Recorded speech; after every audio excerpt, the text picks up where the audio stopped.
ಶುಭೋದಯ ಸ್ನೇಹಿತರೆ, ತಮ್ಮೆಲ್ಲರಿಗೂ ನನ್ನ ಸವಿನಯ ನಮಸ್ಕಾರಗಳು. ಬಹುಶಃ ನೀವು ಹಿಂದಿನ ಅಧ್ಯಾಯ ಈಗಾಗಲೇ ಕೇಳಿದರೆ ಇವತ್ತಿನ ಅಧ್ಯಾಯ ಹದಿಹರೆಯದ ಮಾನಸಿಕ ಸಮಸ್ಯೆಗಳು ಕನ್ನಡ ಆಡಿಯೋ ಸರಣಿಯ ಕೊನೆಯ ಅಧ್ಯಾಯ ಅಂತ ಈಗಾಗಲೇ ತಿಳಿದಿರುತ್ತೆ. ಇದುವರೆಗೂ ನಾನಾ ವಿಧದ ಪ್ರಕರಣಗಳನ್ನು ಕೇಳ್ತಾ ಬಂದಿದ್ದೀರಿ. ಹದಿಹರೆಯ ನಮ್ಮೆಲ್ಲರ ಜೀವನದಲ್ಲಿ ಹಾದು ಹೋಗುವ ಹಂತ. ಅಗೋಚರ ಹೋರಾಟಗಳು, ಅದೃಶ್ಯ ಕದನಗಳ ಮಿಶ್ರಣ. ಒಮ್ಮೊಮ್ಮೆ ಪುಟಿದೇಳುವ ಮೈಮನಸ್ಸು, ಮಗದೊಮ್ಮೆ ಕಂಡೂ ಕಾಣದ ಖಿನ್ನತೆ. ಬೆಳವಣಿಗೆ, ನಮ್ಮ ಐಡೆಂಟಿಟಿ, ದೊಡ್ಡವರ ನಿರೀಕ್ಷೆಗಳು, ಗೆಳೆಯರ ಒಡನಾಟ, ಜಗತ್ತನ್ನು ಅರ್ಥ ಮಾಡಿಕೊಳ್ಳುವ ಹುನ್ನಾರ, ಕೆಲವೊಂದೆಡೆ ಅನುಮಾನ, ಕೆಲವೊಮ್ಮೆ ನಮ್ಮ ಅರಿವೇ ಸರಿ ಎನ್ನುವ ಧೋರಣೆ. ಇದೆಲ್ಲದರ ಮಧ್ಯೆ ವೇಗವಾಗಿ ಬೆಳೆಯುವ ವಯಸ್ಸು. ಇವತ್ತಿಗೂ ಯಾರಾದರೂ ನನ್ನ ಕೇಳಿದ್ರೆ which phase do you want to go back in life ಅಂದರೆ ಬಹುಶಃ ನನ್ನ ಹೈಸ್ಕೂಲ್ ಹಾಗೂ ಡಿಗ್ರಿ ಕಾಲೇಜ್ನ ದಿನಗಳು ಅಂತ ಹೇಳ್ತೀನಿ. ಬೆಂಗಳೂರಿನ ಶಂಕರಮಠ ರಸ್ತೆಯಲ್ಲಿರುವ ವಿಮೆನ್ಸ್ ಪೀಸ್ ಲೀಗ್ನಲ್ಲಿ ನನ್ನ ಹೈಸ್ಕೂಲ್ ದಿನಗಳನ್ನು ನಾನು ಕಳೆದದ್ದು. ಒಂದೊಂದು ಕ್ಷಣ ಒಂದು ವಿಶೇಷ ನೆನಪುಗಳು. ಅಲ್ಲಿ ನನಗೆ ಸಿಕ್ಕಂಥ ಶಿಕ್ಷಕರು, ಸ್ನೇಹಿತರು, ಆಗ ನನ್ನ ಅಪ್ಪ ಅಮ್ಮ ಅಡಿಪಾಯ ಹಾಕಿಕೊಟ್ಟ ಕೌಶಲ್ಯಗಳು, ಮೌಲ್ಯಗಳು ನನ್ನನ್ನು ಬೇರೆಯದೇ ವ್ಯಕ್ತಿಯನ್ನಾಗಿ ಮಾಡಿದ್ದು ನಿಜ. ಸಾಕಷ್ಟು ಸಂದರ್ಭಗಳಲ್ಲಿ ಹಾಗೂ ಹಲವಾರು ಟ್ರೈನಿಂಗ್ ಸೆಷನ್ಸ್ನಲ್ಲಿ ನಾನು ಹೇಳ್ತಾ ಬಂದಿರ್ತೀನಿ, those were the days that changed me completely and I never looked back from then ಅಂತ. ನಾನು ಆಗ ಭೇಟಿಯಾದ ಶಿಕ್ಷಕರು, ಸ್ನೇಹಿತರು ಹಾಗೂ ಮನೆಯಲ್ಲಿ ನನಗೆ ಸಿಕ್ಕ ಪ್ರೋತ್ಸಾಹ ಪ್ರತಿ ಮಕ್ಕಳಿಗೂ ಸಿಗಬೇಕು. ಆ ಸಿಕ್ಕ ಅವಕಾಶವನ್ನು ಸದುಪಯೋಗ ಪಡಿಸಿಕೊಂಡು ಮುನ್ನಡೆಯಬೇಕು. ಇವತ್ತಿಗೆ ಶೈಕ್ಷಣಿಕ ಒತ್ತಡ ಹೆಚ್ಚು, ಆದರೆ ಸಾಕಷ್ಟು ಜನರಿಗೆ ಅದರೊಟ್ಟಿಗೆ ಜೀವನ ಕೌಶಲ್ಯಗಳನ್ನು ನಾವು ಮರೆತು ಬಿಟ್ಟಿದ್ದೀವಿ. In the race of the grades and scores we are forgetting the core life skills. ಓಟ ಗುರಿ ಮುಟ್ಟಲಿಕ್ಕೆ ಬಹು ಮುಖ್ಯ, ಆದರೆ ಓಡಲಿಕ್ಕೆ ಆತ್ಮವಿಶ್ವಾಸ, ಸಾಮರ್ಥ್ಯವೂ ಬೇಕು ಅಂತ ಮರಿಬಾರ್ದು ಅಲ್ವಾ? ಇದನ್ನು ಬೆಳೆಸುವ ಅಡಿಪಾಯ ಹದಿಹರೆಯ. ದೇಹದ ಸೌಂದರ್ಯ ಬೇಕು, ಅಂದ ಚಂದ, ಹಾವಭಾವ, ಶಿಕ್ಷಣದಲ್ಲಿ ಉತ್ತಮ ದರ್ಜೆ ಪಡೆಯುವ ಆಸೆ ಹಾಗೂ ಒತ್ತಡ ಇವೆಲ್ಲವೂ ನಿಜ. ಅದರಿಂದ ಗೊಂದಲ, ಇರುಸು ಮುರುಸು, ಮುಜುಗರ ಇದೂ ನಿಜವೇ. ಇದೂ ಒಂದು ಹಂತ. ಇವೆಲ್ಲವನ್ನು ಹಿಮ್ಮೆಟ್ಟಿ ನಿಲ್ಲಲೂಬಹುದು. ಸಂಪೂರ್ಣ ವ್ಯಕ್ತಿತ್ವ ಬೆಳೆಸುವಲ್ಲಿ ಅಡಿಪಾಯದ ಸಮರ್ಥವಾದ ಶಕ್ತಿ ನಮ್ಮಲ್ಲಿ ಬೇರೂರಲೂಬಹುದು. ಈ ಸರಣಿಯ ಅಂತಿಮ ಭಾಗವನ್ನು ಇವೆಲ್ಲದಕ್ಕೆ ಅನುಗುಣವಾಗಿ ಕೇಳೋಣ. ಇನ್ನು ಮುಂದುವರಿಯುವ ಮುನ್ನ ನಮ್ಮ ಚಾನೆಲ್ಗೆ ಸಬ್ಸ್ಕ್ರೈಬ್ ಮಾಡಿ ಹಾಗೂ ನಿಮ್ಮ ಆಪ್ತರಿಗೆ, ಸ್ನೇಹಿತರಿಗೆ ಈ ಮಾಹಿತಿಯನ್ನು ದಯವಿಟ್ಟು ಹಂಚ್ಕೊಳ್ಳಿ. ಜ್ಞಾನ ವೃದ್ಧಿಯಾದಷ್ಟು ಸಮಾಜಕ್ಕೆ ಒಳಿತು. ಹಾಗೂ ನಿಮ್ಮ ಅನಿಸಿಕೆ, ಅಭಿಪ್ರಾಯವನ್ನು ತಪ್ಪದಿರ ನನಗೆ ತಿಳಿಸಿ.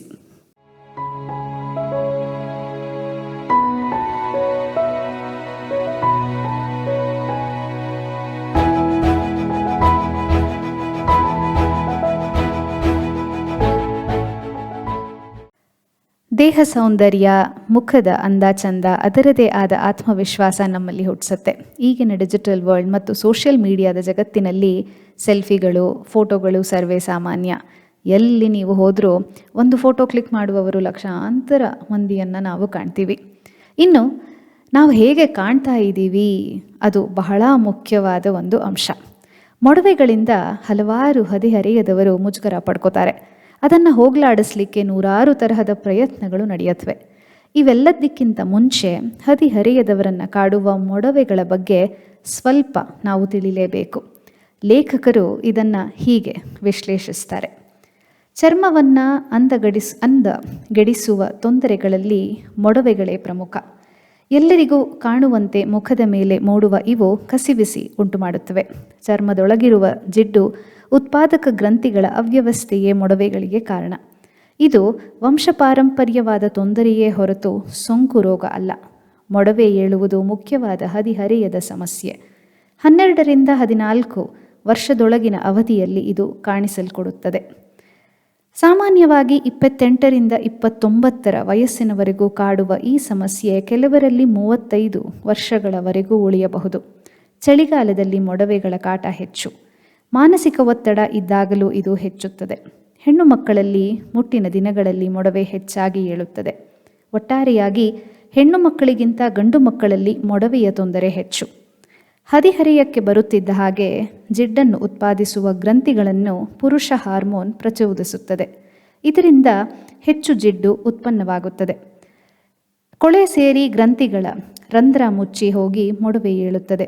ಚರ್ಮದೊಳಗಿರುವ ಬ್ಯಾಕ್ಟೀರಿಯಾ ಮೊಡವೆಯೊಳಕ್ಕೆ ಹೋಗಿ ಗುಳ್ಳೆ ಎಬ್ಬಿಸುತ್ತದೆ. ಎಣ್ಣೆಯಲ್ಲಿ ಕರಿದ ತಿಂಡಿಗಳು, ಚಾಕ್ಲೇಟ್ ಮತ್ತು ಐಸ್ ಕ್ರೀಮ್ಗಳನ್ನು ತಿಂದರೆ ಮೊಡವೆ ಬರುತ್ತದೆ ಎಂಬ ತಿಳುವಳಿಕೆ ತಪ್ಪು. ಮುಖದ ಚರ್ಮ ಎಣ್ಣೆ ಆಗಿರುವುದಕ್ಕೆ ಪುರುಷ ಹಾರ್ಮೋನ್ನ ಪ್ರಚೋದನೆಯಿಂದ ಜಿಡ್ಡು ಗ್ರಂಥಿಗಳು ಹೆಚ್ಚು ಜಿಡ್ಡು ಉತ್ಪಾದಿಸುವುದೇ ಇದಕ್ಕೆ ಕಾರಣ. ತೈಲಾಧಾರಿತ ಕ್ರೀಮ್ಗಳು, ಆಯಿಂಟ್ಮೆಂಟ್ಗಳು ಹಾಗೂ ಅದಕ್ಕೆ ಪ್ರಸಾಧನಗಳನ್ನು ಮುಖಕ್ಕೆ ಹೆಚ್ಚಾಗಿ ಹಚ್ಚುವುದರಿಂದ ಅವು ಚರ್ಮದ ರಂಧ್ರಗಳನ್ನು ಮುಚ್ಚಿ ಮೊಡವೆಗಳು ಏಳುತ್ತವೆ. ತಲೆಗೂದಲಿಗೆ ವಿಪರೀತ ಎಣ್ಣೆ ಹಚ್ಚುವುದರಿಂದಲೂ ಮೊಡವೆಗಳು ಬರುತ್ತವೆ. ಎಣ್ಣೆ ಮತ್ತು ಜಿಡ್ಡಿನ ಪರಿಸರದಲ್ಲಿ ಕೆಲಸ ಮಾಡುವವರಿಗೆ ತೋಳು ಮತ್ತು ಹೊಟ್ಟೆಯ ಮೇಲೂ ಮೊಡವೆಗಳು ಬರಬಹುದು. ಕೆಲವು ಔಷಧಗಳ ಸೇವನೆ ಮಾಡಿದಾಗಲೂ ಅದು ಬರಬಹುದು. ಮುಖ, ತೋಳು, ಎದೆ ಮತ್ತು ಬೆನ್ನಿನ ಮೇಲೆ ಬಿಳಿ ತಲೆಯ ಹಾಗೂ ಕರಿ ತಲೆಯ ಗುಳ್ಳೆಗಳು ಬರುವುದುಂಟು. ದೊಡ್ಡ ಮೊಡವೆಗಳು ಕಪ್ಪು ಕಲೆಯ ಗುರುತನ್ನು ಉಳಿಸುತ್ತವೆ. ಮೊಡವೆಗೆ ಚಿಕಿತ್ಸೆಗಿಂತ ಮುಖ್ಯವಾಗಿ ಮೊಡವೆಗೆ ಕಾರಣವಾಗುವ ಅಂಶಗಳನ್ನು ನಿಯಂತ್ರಿಸಬೇಕು.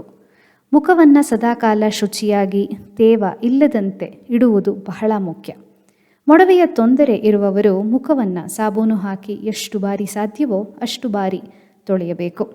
ಸಾಬೂನು ಮುಖದ ಮೇಲೆ ಎಣ್ಣೆಯನ್ನು ತೊಡೆದು ಹಾಕಿ ರಂಧ್ರಗಳನ್ನು ತೆರೆಸಿ ಮೊಡವೆಗಳನ್ನು ಕಡಿಮೆ ಮಾಡುತ್ತವೆ.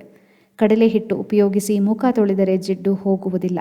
ಅದನ್ನು ಒಣ ಚರ್ಮದವರು ಮಾತ್ರ ಉಪಯೋಗಿಸಬೇಕು. ಮೊಡವೆಗಳನ್ನು ಉಗುರಿನಿಂದ ಕೆರೆಯುವ ಮತ್ತು ಜಿಗುಟುವ ಕೆಲಸ ಮಾಡಲೇಬಾರದು. ಅದು ಕಲೆಯನ್ನು ಉಳಿಸಿಬಿಡುತ್ತದೆ. ಬಿಸಿಲಿನಲ್ಲಿ ಇರುವುದರಿಂದ ಚರ್ಮದ ಜಿಡ್ಡು ಒಣಗಿ ಮೊಡವೆ ಕಡಿಮೆಯಾಗುತ್ತದೆ. ಮೊಡವೆ ಏಳುವುದಕ್ಕೂ ಆಹಾರಕ್ಕೂ ಏನೂ ಸಂಬಂಧ ಇಲ್ಲವಾದ್ದರಿಂದ ಏನನ್ನು ಬೇಕಾದರೂ ತಿನ್ನಬಹುದು. ತಲೆಗೂದಲಿಗೆ ಪದೇ ಪದೇ ಸೀಗೆಕಾಯಿ ಹಾಕಿ ತೊಳೆಯುವುದರಿಂದ ಹೊಟ್ಟು ಕಡಿಮೆಯಾಗಿ ಅದರಿಂದ ಮೊಡವೆಗಳು ಕಡಿಮೆಯಾಗುತ್ತವೆ. ಮುಖವನ್ನು ಬಿಸಿ ನೀರಿನ ಹಬೆಗೆ ಒಡ್ಡುವುದರಿಂದ ಚರ್ಮದ ರಂಧ್ರಗಳು ತೆರೆದುಕೊಂಡು ಮೊಡವೆ ನಿಯಂತ್ರಣಕ್ಕೆ ನೆರವಾಗುತ್ತದೆ. ಎ ಜೀವಸತ್ವ, ಇನ್ನು ಬೆಂಜೈಲ್ ಪೆರಾಕ್ಸೈಡ್ ಕ್ರೀಮ್ಗಳು ಮೊಡವೆಗಳನ್ನು ಇಳಿಸುತ್ತವೆ. ಗುಳ್ಳೆ ಮತ್ತು ಕೀವನ್ನು ಕಡಿಮೆ ಮಾಡಲು ಆಂಟಿಬಯೋಟಿಕ್ ಕ್ರೀಮ್ ಹಚ್ಚಬಹುದು. ಮೊಡವೆ ಅತಿಯಾಗಿದ್ದರೆ ಆಂಟಿಬಯೋಟಿಕ್ ಮಾತ್ರೆಗಳನ್ನು ಸೇವಿಸಬೇಕಾಗಬಹುದು. ಈಗಾಗಲೇ ಕಲೆಗಳಿದ್ದರೆ ಚರ್ಮ ರೋಗ ತಜ್ಞರನ್ನು ಕಾಣಲೇಬೇಕು.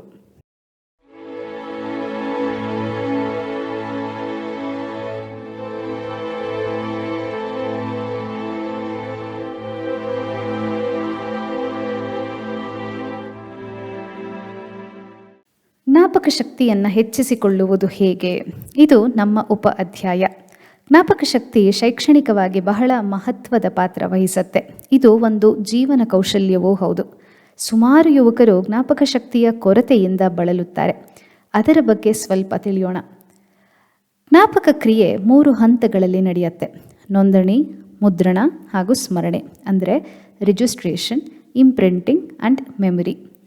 ನೋಂದಣಿ ಅಂದರೆ ಕಣ್ಣು, ಕಿವಿ, ಮೂಗು, ನಾಲಿಗೆ ಮತ್ತು ಚರ್ಮದ ಮೂಲಕ ಹೊಸ ಮಾಹಿತಿಯು ಮೆದುಳಿನೊಳಕ್ಕೆ ಬರುತ್ತದೆ. ಅಲ್ಲಿ ನರಕೋಶಗಳಲ್ಲಿ ನೋಂದಾಯಿಸಲ್ಪಡುತ್ತದೆ.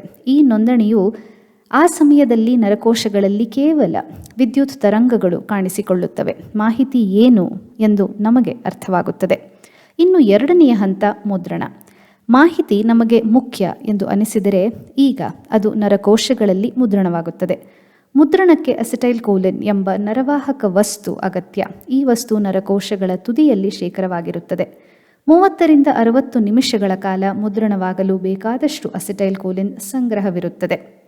ಇನ್ನು 3ನೆಯ ಹಂತ ಅಂದರೆ ಸ್ಮರಣೆ. ಹೀಗೆ ಮುದ್ರಣವಾದ ಮಾಹಿತಿಯು ನೆನಪಿನ ಉಗ್ರಾಣದಲ್ಲೇ ಶೇಖರವಾಗುತ್ತದೆ. ಅಗತ್ಯ ಬಿದ್ದಾಗ ಮಾಹಿತಿಯನ್ನು ಹೊರತೆಗೆದು ಉಪಯೋಗಿಸಿಕೊಳ್ಳುವುದೇ ಸ್ಮರಣೆ. ಇನ್ನು ಜ್ಞಾಪಕ ಶಕ್ತಿ ಕಡಿಮೆಯಾಗಲು ಕೆಲವು ಸಾಮಾನ್ಯ ಕಾರಣಗಳೇನು ಅಂತ ತಿಳಿಯೋಣ. ಮೊದಲನೇದಾಗಿ ಇತರ ಆಕರ್ಷಣೆ ಹಾಗೂ ವಿಕರ್ಷಣೆಗಳು. ರೇಡಿಯೋ, ಟಿವಿ, ಈ ನಡುವಿನ ಡಿಜಿಟಲ್ ಸಾಧನಗಳು, ಇತರ ಮನೋರಂಜನಾ ಚಟುವಟಿಕೆಗಳು, ಸ್ನೇಹಿತರು, ಲೈಂಗಿಕ ವಿಚಾರಗಳು, ರಾಜಕೀಯ ವಿಷಯಗಳು, ಸುತ್ತಮುತ್ತ ನಡೆಯುವ ಘಟನೆಗಳು ನಮ್ಮ ಮನಸ್ಸನ್ನು ಆಕರ್ಷಿಸಿ ಕಲಿಕೆಗೆ ಅಡ್ಡಗಾಲು ಹಾಕುತ್ತವೆ. ಕಲಿಯುವ ಸಮಯದಲ್ಲಿ ಇವುಗಳಿಂದ ನಾವು ದೂರವಿರಬೇಕು. 2ನೇ ಅಂಶ ಬೇಸರ ಹಾಗೂ ದುಃಖಗಳು. ಕೌಟುಂಬಿಕ ಕಾರಣಗಳು, ಹಣಕಾಸಿನ ಸಮಸ್ಯೆಗಳು, ಬಂಧು ಮಿತ್ರರ ಅಸಹಕಾರ, ಅಸಡ್ಡೆಗಳು, ಪ್ರೀತಿ ವಿಶ್ವಾಸಗಳ ಕೊರತೆ, ಪ್ರೋತ್ಸಾಹ, ಮಾರ್ಗದರ್ಶನಗಳ ಅಭಾವ, ಹಿಂದೆ ನಾವು ಮಾಡಿರಬಹುದಾದ ತಪ್ಪುಗಳು ಮನಸ್ಸಿಗೆ ಬೇಸರ, ದುಃಖವನ್ನು ಉಂಟು ಮಾಡುತ್ತವೆ. ಬೇಸರ, ದುಃಖಗಳು ಮನಸ್ಸಿನ ಸಾಮರ್ಥ್ಯವನ್ನು ತಗ್ಗಿಸುತ್ತವೆ. ಏಕಾಗ್ರತೆ, ಕಲಿಯುವ ಉತ್ಸಾಹವನ್ನು ಕುಗ್ಗಿಸುತ್ತವೆ. ದಣಿವನ್ನು ಉಂಟು ಮಾಡುತ್ತವೆ.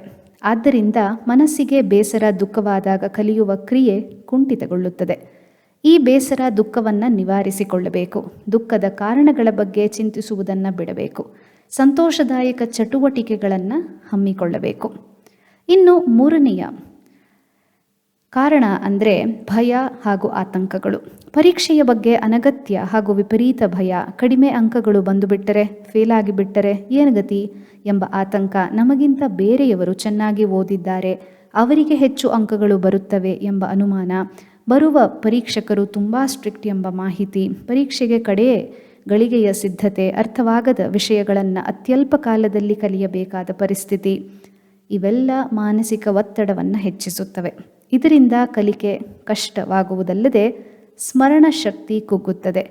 ನಾನು ನನ್ನ ಕೈಲಾದದ್ದನ್ನೆಲ್ಲ ಮಾಡುತ್ತೇನೆ, ಪರೀಕ್ಷೆಗೆ ಪ್ರಾಮಾಣಿಕವಾಗಿ ಸಿದ್ಧತೆ ಮಾಡುತ್ತೇನೆ, ಫಲಿತಾಂಶ ಚೆನ್ನಾಗಿಯೇ ಇರುತ್ತದೆ ಎಂಬ ನಂಬಿಕೆ ಇಟ್ಟುಕೊಳ್ಬೇಕು. ನಾಲ್ಕನೆಯ ಕಾರಣ ಅಂದರೆ ದೈಹಿಕ ಅನಾರೋಗ್ಯ. ದೇಹ ರೋಗಗ್ರಸ್ತವಾಗಿದ್ದರೆ ರಕ್ತದ ಕೊರತೆ, ನೋವು, ನಿಶ್ಶಕ್ತಿ, ಆಯಾಸ, ನಿದ್ರಾಹೀನತೆ, ಅಜೀರ್ಣ, ವಾಂತಿ ಭೇದಿ, ಉಸಿರಾಟದ ತೊಂದರೆಗಳಂತಹ ರೋಗ ಲಕ್ಷಣಗಳಿದ್ದರೆ ಓದು, ಅಧ್ಯಯನ, ಕಲಿಕೆ ಕಷ್ಟವಾಗುತ್ತದೆ. ಹಿತಮಿತವಾದ ಆಹಾರ ಸೇವನೆ, ಪ್ರತಿನಿತ್ಯ ವ್ಯಾಯಾಮ, ವೈಯಕ್ತಿಕ ಮತ್ತು ಪರಿಸರ ಸ್ವಚ್ಛತೆ, ವೈದ್ಯರೊಬ್ಬರ ಸಲಹೆ, ಮಾರ್ಗದರ್ಶನಗಳಿಂದ ದೈಹಿಕ ಆರೋಗ್ಯವನ್ನು ಕಾಪಾಡಿಕೊಳ್ಳಬೇಕು. ಯಾವುದೇ ಅನಾರೋಗ್ಯವನ್ನು ನಿರ್ಲಕ್ಷ್ಯ ಮಾಡದೆ ಸೂಕ್ತ ಚಿಕಿತ್ಸೆ ಪಡೆದು ನಿವಾರಿಸಿಕೊಳ್ಳಬೇಕು. ಜ್ಞಾಪಕ ಶಕ್ತಿ ಕಡಿಮೆಯಾಗಲು ಸಾಮಾನ್ಯ ಕಾರಣಗಳನ್ನು ತಿಳಿದಾದ ಮೇಲೆ ಜ್ಞಾಪಕ ಶಕ್ತಿ ವೃದ್ಧಿ ಮಾಡಲು ಸಲಹೆಗಳು ನಿಮಗೆ ಬೇಕು ಅಲ್ವಾ? ಇದು ನಿಮಗೆ ಬಹಳ ಉಪಯುಕ್ತವಾದ ಮಾಹಿತಿ. ಕೇಳೋಣ ಬನ್ನಿ. ಮೊದಲನೇದಾಗಿ, ನೀವು ಆಯ್ಕೆ ಮಾಡಿಕೊಂಡಿರುವ ವಿಷಯಗಳನ್ನು, ಕೋರ್ಸ್ನ ಪ್ರೀತಿಸಬೇಕು. ಆಸಕ್ತಿ ಕಡಿಮೆ ಇದ್ದರೆ ಶಿಕ್ಷಕರೊಂದಿಗೆ ಚರ್ಚಿಸಿ ಆಸಕ್ತಿಯನ್ನು ಹೆಚ್ಚಿಸಿಕೊಳ್ಳಿ. ವಿಷಯ ಅಥವಾ ಕೋರ್ಸ್ ಸ್ವಲ್ಪವೂ ಇಷ್ಟವಿಲ್ಲ ಎಂದಾದರೆ ಆ ವಿಷಯ, ಕೋರ್ಸ್ ಬಿಟ್ಟು ಬೇರೆ ವಿಷಯ ಹಾಗೂ ಕೋರ್ಸ್ ಆಯ್ಕೆ ಮಾಡಿಕೊಳ್ಳಿ. ಕೋರ್ಸ್ನ ಪ್ರಾರಂಭದಿಂದಲೇ ಓದಲು ಪ್ರಾರಂಭಿಸಿ ಕ್ರಮಬದ್ಧವಾಗಿ ಅಧ್ಯಯನ ಮಾಡಿ. ಮುಂಜಾನೆ ಅಥವಾ ರಾತ್ರಿ ನಿಮಗೆ ಹಿತವಾದ ಯಾವುದೇ ಒಂದು ಅವಧಿಯನ್ನು ಓದಲು ಆಯ್ಕೆ ಮಾಡಿಕೊಳ್ಳಿ. ಆಗ ನೀವು ಪ್ರಶಾಂತರಾಗಿರಬೇಕು. ನಿಮ್ಮ ಸುತ್ತಲಿನ ಪರಿಸರ ಪ್ರಶಾಂತವಾಗಿರಬೇಕು. ನೀವು ಶಾರೀರಿಕ ಅಥವಾ ಮಾನಸಿಕವಾಗಿ ಆಯಾಸಗೊಂಡಾಗ ಓದಲು ಕೂಡಬೇಡಿ. ವಿಶ್ರಾಂತಿ ಪಡೆದು ಅನಂತರ ಓದಲು ಕೂಡಿ. ಓದಲು ಕುಳಿತಾಗ ಸುತ್ತ ಯಾವುದೇ ವಿಕರ್ಷಣೆ ಇರಬಾರದು. ಇತರ ಯೋಚನೆಗಳು ಬಂದರೆ ಅವುಗಳನ್ನು ನಿವಾರಿಸಿಕೊಳ್ಳಬೇಕು. ಅವುಗಳಿಗೆ ಬೇರೊಂದು ಸಮಯವನ್ನೇ ಇಟ್ಟುಕೊಳ್ಳಬೇಕು. ಓದುವಾಗ ಓದುವ ಕ್ರಿಯೆ ಅಲ್ಲದೆ ಬೇರೇನನ್ನು ಮಾಡಬಾರದು. ಒಂದು ಅರ್ಧ ಗಂಟೆ ಕಾಲ ಓದಿದ ನಂತರ ಅದನ್ನು ಅರ್ಥ ಮಾಡಿಕೊಂಡು ಪುನಃ ಮನನ ಮಾಡಬೇಕು. ಈಗ ಪುಸ್ತಕ ಮುಚ್ಚಿಟ್ಟು ಓದಿದ ವಿಷಯದ ಮುಖ್ಯಾಂಶಗಳನ್ನು ನೆನಪಿಸಿಕೊಂಡು ಬರೆಯಬೇಕು. ನೆನಪಿಗೆ ಬಾರದ ಅಂಶವನ್ನು ಗಮನಿಸಬೇಕು. ಸುಮಾರು 5 ನಿಮಿಷದ ವಿಶ್ರಾಂತಿಯ ನಂತರ ಮತ್ತೆ ಅರ್ಧ ಗಂಟೆ ಕಾಲ ಬೇರೊಂದು ವಿಷಯವನ್ನು ಓದಬೇಕು. ಒಂದೇ ಸಮನೆ ಗಂಟುಗಟ್ಟಲೆ ಓದುವುದರಿಂದ ಶ್ರಮವೇ ಹೊರತು ಕಲಿಕೆ ಸಾಧ್ಯವಿಲ್ಲ ಎಂಬುದನ್ನು ನೆನಪಿನಲ್ಲಿಡಿ. ಇನ್ನು ಓದಿದ ವಿಷಯಗಳನ್ನು ಸಹಪಾಠಿಗಳೊಂದಿಗೆ ಚರ್ಚಿಸಿ ಇನ್ನೊಬ್ಬ ಗೆಳೆಯನಿಗೆ ಹೇಳಿಕೊಡಿ. ಹಳೆಯ ಪ್ರಶ್ನೆ ಪತ್ರಿಕೆಗಳನ್ನು ತೆಗೆದುಕೊಂಡು ಪ್ರಶ್ನೆಗಳಿಗೆ ಕಾಲಮಿತಿಯಲ್ಲಿ ಉತ್ತರ ಬರೆಯುವ ಅಭ್ಯಾಸ ಮಾಡಬೇಕು. ಉತ್ತರಗಳನ್ನು ನಿಮ್ಮ ಶಿಕ್ಷಕರಿಗೆ ತೋರಿಸಬೇಕು. ಹೆಚ್ಚು ಅಂಕಗಳನ್ನು ಪಡೆಯಲು ಹೇಗೆ ಉತ್ತರಗಳನ್ನು ಬರೆಯಬೇಕು ಎಂದು ತಿಳಿದುಕೊಳ್ಳಿ. ಇನ್ನು ಪರೀಕ್ಷೆಯ ಹಿಂದಿನ ದಿನ ಯಾವುದೇ ಹೊಸ ವಿಷಯವನ್ನು ಕಲಿಯಲು ಹೋಗಬೇಡಿ. ಕಲಿತ ವಿಷಯಗಳನ್ನು ಮಾತ್ರ ಮೆಲುಕು ಹಾಕಿ ರಿವೈಸ್ ಮಾಡಿ. ಪರೀಕ್ಷೆಯ ಅರ್ಧ ಗಂಟೆ ಮೊದಲು ಒಂದೆಡೆ ಆರಾಮವಾಗಿ ಕುಳಿತು ವಿರಮಿಸಿ. ನಿಧಾನವಾಗಿ ಉಸಿರು ತೆಗೆದುಕೊಂಡು ನಿಧಾನವಾಗಿ ಉಸಿರು ಬಿಡುವ ಎಕ್ಸಸೈಸ್ ಮಾಡಿ. ಇದರಿಂದ ಮೈ ಮನಸ್ಸು ರಿಲ್ಯಾಕ್ಸ್ ಆಗಿ ಆತಂಕ, ಭಯ ದೂರವಾಗುತ್ತದೆ. ಪರೀಕ್ಷೆಯ ಹಾಲಿನಲ್ಲಿ ಪ್ರಶ್ನೆ ಪತ್ರಿಕೆ ತೆಗೆದುಕೊಂಡಾಗ ಎಲ್ಲ ಪ್ರಶ್ನೆಗಳನ್ನು ನಿಧಾನವಾಗಿ ಓದಿ ಅರ್ಥ ಮಾಡಿಕೊಳ್ಳಿ. ಯಾವ ಪ್ರಶ್ನೆಗೆ ನಿಮಗೆ ಚೆನ್ನಾಗಿ ಉತ್ತರ ಗೊತ್ತೋ ಆ ಪ್ರಶ್ನೆಗೆ ಮೊದಲು ಉತ್ತರ ಕೊಡಿ. ಪ್ರತಿ ಪ್ರಶ್ನೆಗೆ ಎಷ್ಟು ಕಾಲ ಉತ್ತರ ಬರೆಯಬೇಕೋ ಅಷ್ಟು ಕಾಲ ಮಾತ್ರ ಉತ್ತರ ಬರೆಯಿರಿ. ಯಾವುದೇ ಪ್ರಶ್ನೆಗೆ ಉತ್ತರ ಬರೆಯದೆ ಇರಬೇಡಿ. ನಿಮ್ಮ ಬರವಣಿಗೆ ಸ್ಪಷ್ಟವಾಗಿರಬೇಕು. ಚಿತ್ತು ಮಾಡಬೇಡಿ. ಉತ್ತರ ಪತ್ರಿಕೆ ನೀಟಾಗಿರಲಿ. ಅದು ನಿಮಗೆ ಹೆಚ್ಚು ಅಂಕಗಳನ್ನು ಕೊಡಿಸುತ್ತದೆ. ದೈನಂದಿನ ಚಟುವಟಿಕೆಗಳಲ್ಲಿ ಮರೆವು ನಿಮ್ಮನ್ನು ಬಾಧಿಸುತ್ತಿದ್ದರೆ ಮುಖ್ಯ ವಿಷಯಗಳನ್ನು ಒಂದು ಡೈರಿಯಲ್ಲಿ ಬರೆದುಕೊಳ್ಳಿ. ನಿಮ್ಮ ಮನೆಯವರನ್ನು, ಸ್ನೇಹಿತರನ್ನು, ಸಹೋದ್ಯೋಗಿಗಳನ್ನು ನಿಮಗೆ ಅದನ್ನು ನೆನಪಿಸಲು ಕೇಳಿಕೊಳ್ಳಿ. ಮಾನಸಿಕ ಒತ್ತಡವನ್ನು ಕಡಿಮೆ ಮಾಡಿಕೊಳ್ಳಿ. ಸಂತೋಷದಾಯಕವಾದ ವಿರಾಮ ಕಾಲದ ಚಟುವಟಿಕೆಗಳನ್ನು, ಬಹುಶಃ ಸಂಗೀತ, ಸಾಹಿತ್ಯ, ಯೋಗ, ಧ್ಯಾನ, ಆಟಗಳನ್ನು ಹಮ್ಮಿಕೊಳ್ಳಿ. ಜ್ಞಾಪಕ ಶಕ್ತಿಯನ್ನು ಹೆಚ್ಚಿಸಬಲ್ಲ ಯಾವುದೇ ಔಷಧಿ ಅಥವಾ ಆಹಾರ ಪದಾರ್ಥ ಅಥವಾ ವಸ್ತು ಲಭ್ಯವಿಲ್ಲ ಎಂಬುದನ್ನು ಗಮನಿಸಿ. ಅದಕ್ಕೆ ಮಾರು ಹೋಗಬೇಡಿ. ಮಾನಸಿಕ ನೆಮ್ಮದಿ ಮತ್ತು ಸತತ ಅಧ್ಯಯನದಿಂದ ಮನನ ಹಾಗೂ ಪುನಃ ಸ್ಮರಣೆಯಿಂದ ಜ್ಞಾಪಕ ಶಕ್ತಿ ವೃದ್ಧಿಸುತ್ತದೆ. ಇನ್ನು ಲೇಖಕರು ಟಿಪ್ಸ್ ಟು ಇಂಪ್ರೂವ್ ಮೆಮೊರಿ ಅಂತ 10R ಮಾಡೆಲ್ನ ಇಲ್ಲಿ ಹೇಳಿದ್ದಾರೆ. There are 10 R's which I will read it for you. Relish the subjects of the course you have chosen. The next is read at a time and at a place when you are fresh and environment is free from distractions. Read for 30 to 45 minutes. Understand what you have read. The third R stands for revise again and write important points or summarize. The next R is relax for 5 minutes. Next, read another subjects. Next R is review. Discuss with your classmates, if possible with your parents. The next R is recall the answers and write in time limits. Repeat if you are unable to recall. Be regular in food, sleep and entertainment activities. Don't fast or feast. Have at least around 7 hours of uninterrupted sleep. The last R is relaxation activities, specifically like music, literature, painting, sports, yoga, meditation, or any religious activities.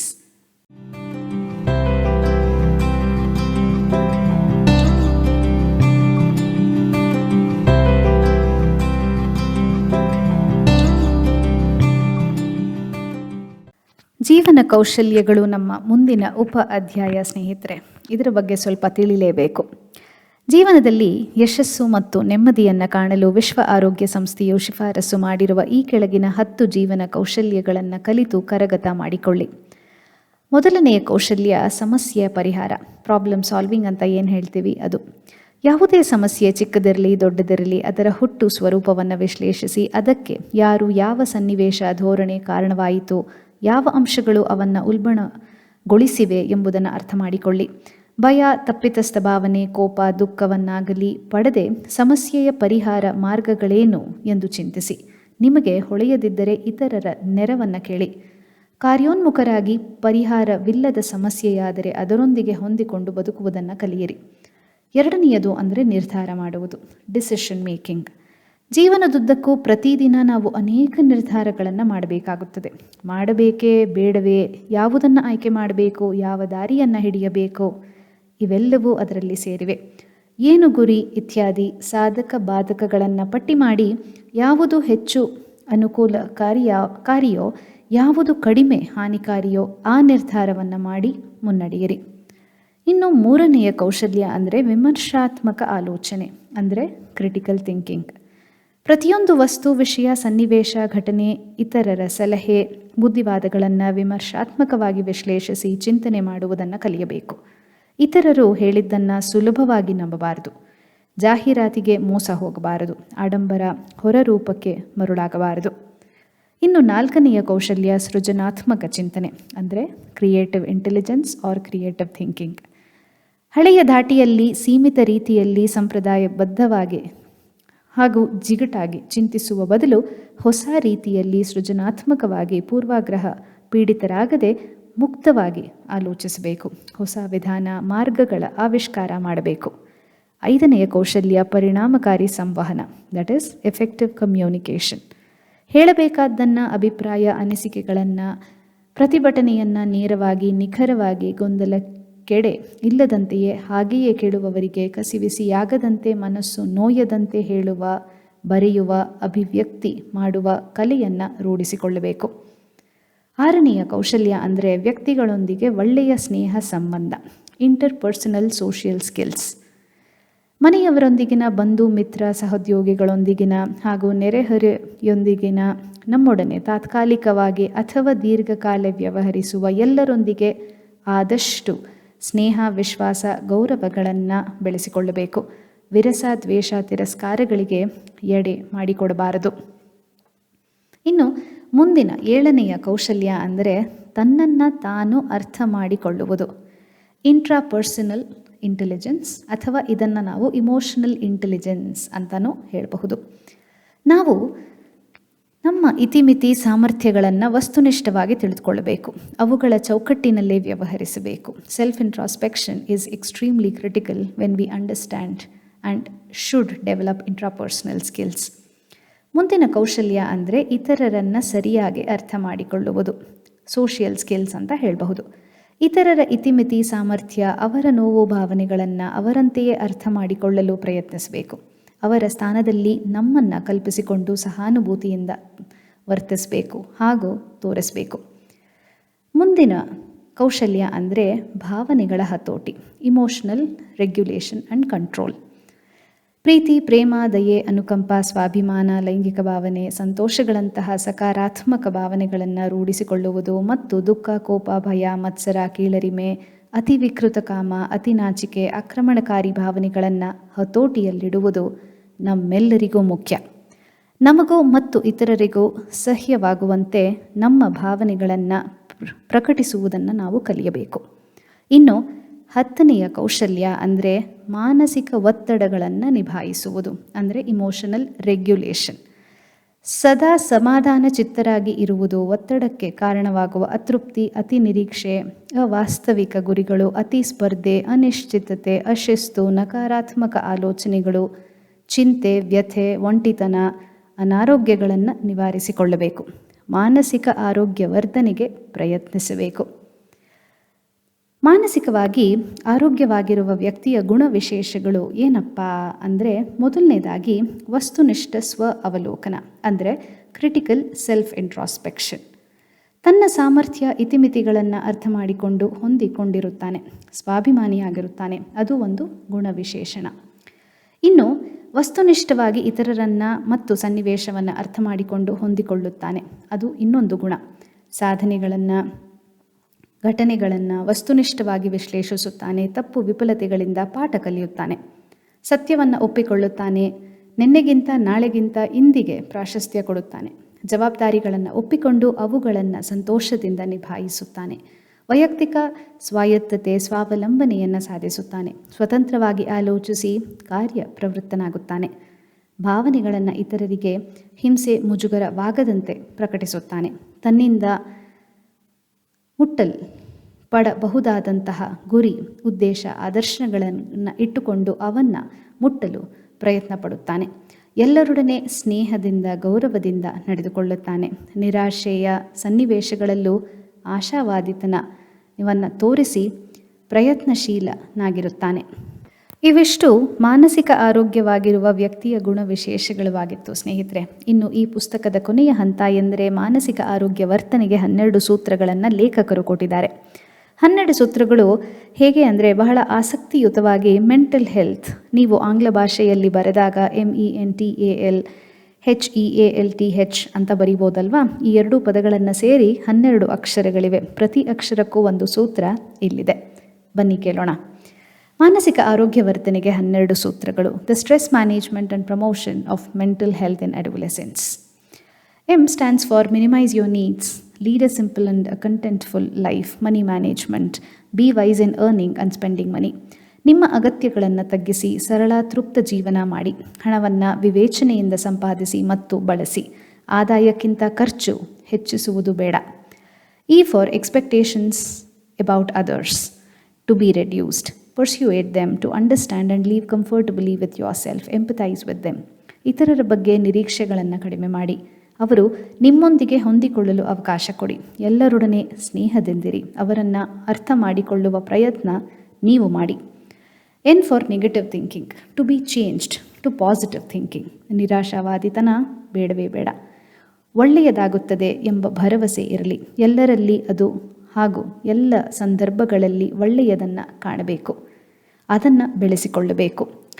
T stands for today should get importance, not the past, not the future. Try to be happy today and at present. ವರ್ತಮಾನ ಮುಖ್ಯ. ನಿನ್ನೆ ಮತ್ತು ನಾಳೆಯ ಬಗ್ಗೆ ಚಿಂತೆ ಆದಷ್ಟು ಕಡಿಮೆ ಮಾಡಿ. A for accept the reality, adapt yourself to it, appreciate yourself and others. ವಾಸ್ತವಿಕತೆಯನ್ನು ಒಪ್ಪಿಕೊಳ್ಳಿ ಮತ್ತು ಅದಕ್ಕೆ ಹೊಂದಿಕೊಳ್ಳಿ. ನಿಮ್ಮನ್ನು ಇತರರನ್ನು ಶ್ಲಾಘಿಸಿ. L stands for loneliness to be avoided. Get support of others, develop religious and spiritual activities, join social organizations and develop social skills. ಒಂಟಿಯಾಗಿರಬೇಡಿ, ಜನರೊಂದಿಗೆ ಬೆರೆಯಿರಿ, ಸಂಘ ಸಂಸ್ಥೆಗಳ ಸದಸ್ಯರಾಗಿ ಧಾರ್ಮಿಕ ಮತ್ತು ಆಧ್ಯಾತ್ಮಿಕ ಚಟುವಟಿಕೆಗಳನ್ನು ಹಮ್ಮಿಕೊಳ್ಳಿ. ಇನ್ನು ಹೆಲ್ತ್ ಅನ್ನೋ ಒಂದು ಪದಕ್ಕೆ ಬಂದರೆ, H stands for hobbies, to divert your attention, to relax. Music, reading, creative activities, sports, yoga and meditation. ಸೃಜನಶೀಲ ಚಟುವಟಿಕೆಗಳು, ಸಂಗೀತ, ಸಾಹಿತ್ಯ, ಯೋಗ, ಧ್ಯಾನ, ಕ್ರೀಡೆಗಳಿಗೆ ದಿನವೂ ಒಂದು ಅರ್ಧ ಗಂಟೆ ಮೀಸಲಿಡಿ. E stands for express your feelings with someone you like. Write a diary, journal it, keep a good environment. ನಿಮ್ಮ ಭಾವನೆ ಅನಿಸಿಕೆಗಳನ್ನು ಆತ್ಮೀಯರೊಂದಿಗೆ ಹೇಳಿಕೊಳ್ಳಿ. ನಿಮ್ಮ ಪರಿಸರವನ್ನು ಚೆನ್ನಾಗಿಟ್ಟುಕೊಳ್ಳಿ. A stands for being active. Enjoy the work you do. Keep yourself really busy. ಸದಾ ಚಟುವಟಿಕೆಯಿಂದಿರಿ. ನೀವು ಮಾಡುವ ಕೆಲಸಗಳಿಂದ ಸಂತೋಷ ಪಡಿ. L stands for learning skills. Improve your knowledge and manage your problems. Prepare and manage life events. ನಿಮ್ಮ ಜ್ಞಾನ ಕೌಶಲ್ಯಗಳನ್ನು ಉತ್ತಮಪಡಿಸಿಕೊಳ್ಳಿ. ಜೀವನ ಘಟನೆಗಳಿಗೆ ಪೂರ್ವ ಸಿದ್ಧತೆ ಮಾಡಿ ಸರಿಯಾಗಿ ನಿಭಾಯಿಸಿ. T for take things as they come. Tackle one problem at a time. Have realistic targets. ಪಾಲಿಗೆ ಬಂದದ್ದನ್ನು ಸ್ವೀಕರಿಸಿ. ಹಲವು ಸಮಸ್ಯೆಗಳಿದ್ದಾಗ ಒಂದೊಂದು ಸಮಸ್ಯೆಯನ್ನು ಇತರರ ನೆರವಿನೊಂದಿಗೆ ನಿಭಾಯಿಸಿ. ಸಣ್ಣ ಸಾಧಿಸಬಹುದಾದ ಗುರಿಗಳಿರಲಿ. At last, H stands for healthy lifestyle. Regular food, exercise, walking seems to be suitable exercise to all age groups. Clean living environment and treatment for health problems from a suitable family doctor or a psychotherapist can definitely help. ಸೊಪ್ಪು, ತರಕಾರಿ, ಹಾಲು, ಹಣ್ಣು ಇರುವ ಆಹಾರವನ್ನು ಹಿತಮಿತವಾಗಿ ವೇಳೆ ವೇಳೆಗೆ ಸರಿಯಾಗಿ ಸೇವಿಸಿ. ಸ್ವಚ್ಛತೆಯ ಬಗ್ಗೆ ಗಮನ ಕೊಡಿ. ನಿತ್ಯ ವ್ಯಾಯಾಮ, ನಡಿಗೆ ಮಾಡಿ ಹಾಗೂ ಒಬ್ಬ ವೈದ್ಯರ ಮಾರ್ಗದರ್ಶನದಲ್ಲಿ ಆರೋಗ್ಯವನ್ನು ಕಾಪಾಡಿಕೊಳ್ಳಿ.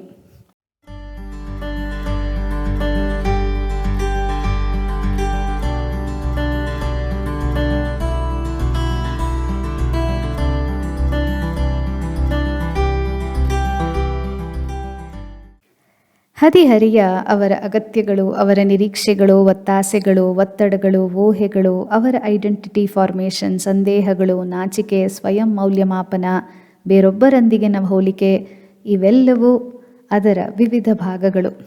ಇವೆಲ್ಲವನ್ನು ಎಳೆ ಎಳೆಯಾಗಿ ಈ 10 ಅಧ್ಯಾಯಗಳಲ್ಲಿ ಕೇಳ್ತಾ ಬಂದಿದ್ದೀರಿ ಸ್ನೇಹಿತರೆ.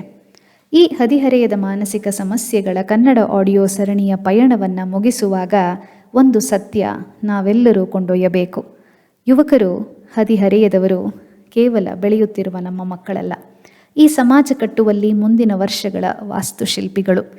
ಒಳ್ಳೆಯ ಸಮಾಜವಿರಬೇಕು ಎಂದರೆ ಈಗಿನ ಮಕ್ಕಳು ಆರೋಗ್ಯವಾಗಿರಬೇಕು, ಮನಸ್ಸಿನಲ್ಲಿ ಸದೃಢರಾಗಿರಬೇಕು, ಚಿಂತೆಯಲ್ಲಿ ಉನ್ನತರಾಗಿರಬೇಕು, ಮೌಲ್ಯಗಳಲ್ಲಿ ನೈತಿಕತೆ ತುಂಬಿರಬೇಕು, ಒಳಿತು ಕೆಡಕುಗಳ ಅರಿವಿರಬೇಕು, ಕೌಶಲ್ಯಭರಿತ ಆಲೋಚನಾ ದಕ್ಷತೆ ಇರಬೇಕು. ಇದನ್ನು ಬೆಳೆಸಿದಲ್ಲಿ, ಪ್ರೋತ್ಸಾಹಿಸಿದಲ್ಲಿ, ಸಹಾಯ ಹಸ್ತ ನೀಡುವಲ್ಲಿ, ಬೆಂಬಲಿಸುವುದರಲ್ಲಿ ಅವರ ಬೆಳವಣಿಗೆ ಅಡಗಿದೆ. ಇದಿಷ್ಟು ಕೊಟ್ಟಲ್ಲಿ ಇದಕ್ಕಿಂತ ಒಳ್ಳೆಯ ಕೊಡುಗೆ ಖಂಡಿತ ಬೇರೊಂದಿಲ್ಲ. ಜೀವನಕ್ಕೆ ಬೇಕಾದ ಉಡುಗೊರೆ ವ್ಯಕ್ತಿತ್ವ ನಿರ್ಮಾಣ. ಅದನ್ನು ಕಾಣಿಕೆಯಾಗಿ ಕೊಡೋಣ. ಬದುಕಿಗೆ ಬೇಕಾದ ಕೌಶಲ್ಯಗಳನ್ನು ಯೋಚಿಸುವ ಸಾಮರ್ಥ್ಯವನ್ನು, ಆ ಪ್ರತಿಭೆಯನ್ನು ಕೊಡುವಳಿಯಾಗಿ ನೀಡೋಣ. ಈ ಸರಣಿ ನಿಮಗೆ ಇಷ್ಟ ಆಯಿತು ಅಂತ ಖಂಡಿತ ನೀವು ಹೇಳಲೇಬೇಕು.